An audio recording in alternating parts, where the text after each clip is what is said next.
The City Council's vote on transit, good news for Humber. The Toronto Zoo will be welcoming 2 more members to its family. Humber News starts now.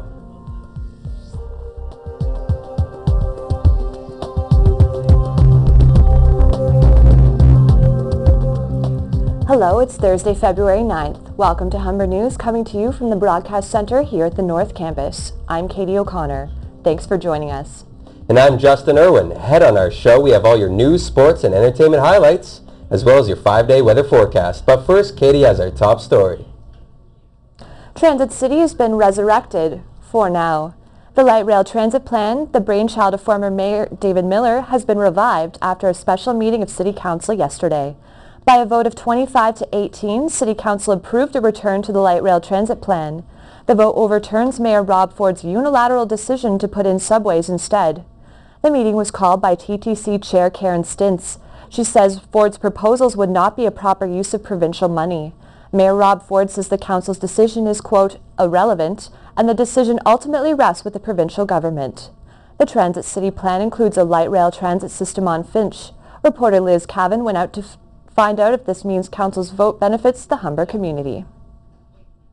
Crowded buses and infrequent service are all too much of a reality for Humber students. A vote at City Hall last night could bring back David Miller's transit plan to bring light rail lines along Finch Avenue to campus. Humber's president, John Davies, says the plan would be a welcome change. So including more areas in the city, particularly this area, which, for North Etobicoke residents, Finch is a real challenge in terms of public transit.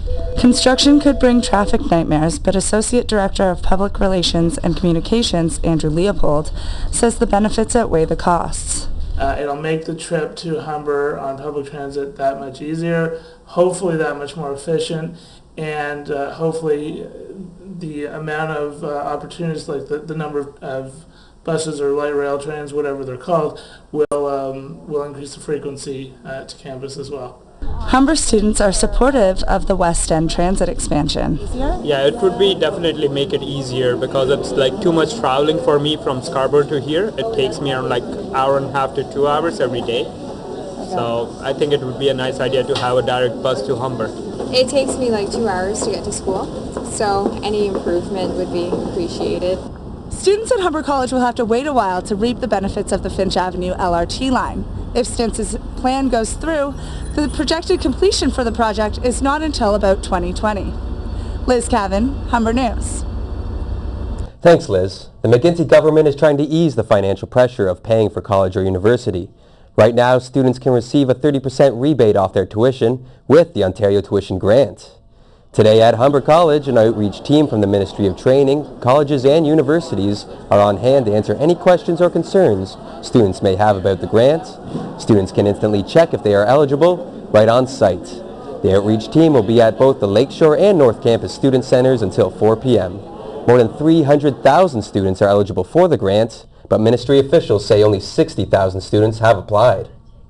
A prayer service will be held tomorrow night for the 11 victims of Monday's fatal crash near Hampstead, Ontario. The non-denominational service will take place at 7 o'clock at St. Joseph Catholic Church in Stratford. Reverend Ronald Fabro says the service will celebrate the lives of those who were killed and will recognize the emergency workers. 10 migrant workers and a truck driver died when the van they were traveling in ran a stop sign and was T-boned by the truck. A former University of Waterloo student has pled guilty to terrorism-related charges in New York City. Ramanam Evaganam, a Canadian computer engineer, was accused of plotting to supply Sri Lanka's Tamil Tigers. The 35-year-old was one of 6 Toronto area men arrested in 2006 for allegedly providing the group with weapons and equipment. The FBI says Bavaganam tried to buy a submarine design software. He was also accused of trying to purchase night vision equipment from a company in British Columbia. He could face up to 15 years in prison. A Toronto scientist has developed a low-cost artificial leg. Jan Andrusek of the Holland Bloorview Kids Rehabilitation Hospital began working on the innovative limb 6 years ago. He was granted $100,000 from Grand Challenges Canada to further develop the low-cost alternative. The cost of an artificial leg is typically $3,000, but Andrusek's new leg can be had for a mere $50. The lowered cost will help people from war-torn countries. The limb is made out of a moldable, waterproof plastic. Pandemonium is coming to Toronto. Trade talks were not the only item for discussion for Prime Minister Stephen Harper on his trip to China. China has agreed to loan 2 giant pandas to the Toronto and Calgary zoos. Junjun and Gigi will be headed to Canada sooner rather than later. The last time Canada borrowed pandas from China was back in 1988 during the Winter Olympics. The bears being on loan is seen as a sign of goodwill from the Chinese government. Both zoos will get the pandas for 5 years each. When we come back, we'll have more news from around the country and the world. Thomas Sirsko will have the sports news, and we'll have your weather forecast with Amy Weinstein. Although it was pretty chilly this morning, the temperature is beginning to rise and will continue to climb throughout the day. Don't get too comfortable though. We'll see a very cold weekend on the way. I'll have your 5-day weather forecast coming up after this.